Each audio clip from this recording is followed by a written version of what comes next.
And we've been talking about lately about all of the singers and writers that are selling off their catalog.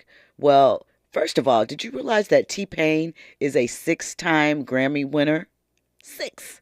Up there, right? So he sold his publishing catalog and select masters to Harborview Equity Partners. And he has a huge following in the gaming world, right? He's compiled almost a billion streams throughout his career as far as music goes. And so his post life with gaming and Twitch and all of that obviously has a full and fruitful part two to his career and life. So he said, why not, put some things out there in the mix, sell them, and get those multi millions now, and we'll see what happens in the future. Andy, I'm curious, how do you feel about all of these catalogs being sold? Because in most instances, they're being sold to equity partnership companies. They dole out. If you notice, we see a lot more hip hop in commercial advertisements now. It is the music of the generation. Like back in the day, we would hear a lot of 70s and 60s music in our commercial for the baby boomers. But it seems like now the commercial for, the generation reflecting back is hip hop in a lot of cases, and some pop. So do you think it's the right move for them? When you broke down this story, it just really, really, really had me thinking. So is he still, he still is receiving equity from his sale of his publishing? He basically has sold all the publishing rights to them. So they pay him this upfront fee, and they do with the songs as they see fit. They are in control of them, and he no longer gets any residuals from that music. Unless he performs.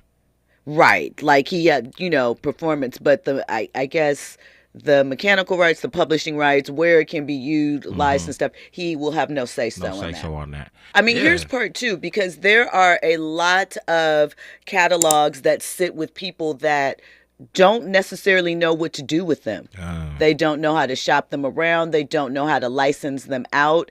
And so sometimes in ownership, what does it matter if you own something if you're not able to utilize it? That's real. I'm with you. So I'm 50-50. Like, we had this conversation, I can't remember, a couple of nights ago, where we were talking about ownership and how everyone's always like, we never hold on to anything as Black people. Exactly. But to Swizz's point, these others are not bootstrapping it all themselves and holding on to all of it themselves in order to make it to these billion-dollar industries and household name companies, brand name companies that last for decades and decades and decades. Ford Motor Company is no longer owned by Henry Ford's family. So I mean, I guess Walmart, Sam and Diane, or whatever their names are, the Walmart people, they still own a portion of it, but some of it has to be sold out, divvied out. Let me ask you, how do you expand it? How do you make sure that the artists that are participating in it, like, you can get sponsors, but how do you make sure the artists that are participating in it get enough equity? Because, at a certain point, they're looking at it and they're like, well, I'm not doing that for pennies because you over there making all that money. Right. And they have a point, right?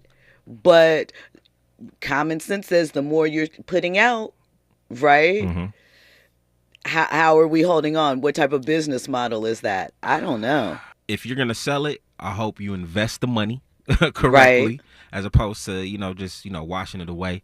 I'm going to assume T-Pain is a smart businessman. T-Pain is a very smart businessman financially. He's and again, like we said, he has a new source of revenue that he is doing extremely well in. So I guess the music is nothing to him at this point.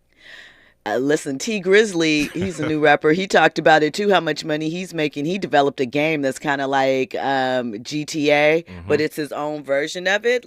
So music, we've been talking about this in other aspects, but music, for the love of it, for the art form, music is just another hustle right now for many. It's just another, piece of armor in the arsenal. Think about it. Hammer was called a sellout in the 90s because of his deals with Pepsi and the Hammer doll and the cartoon and stuff like that. Now, those are goals for everybody. So the world keeps changing.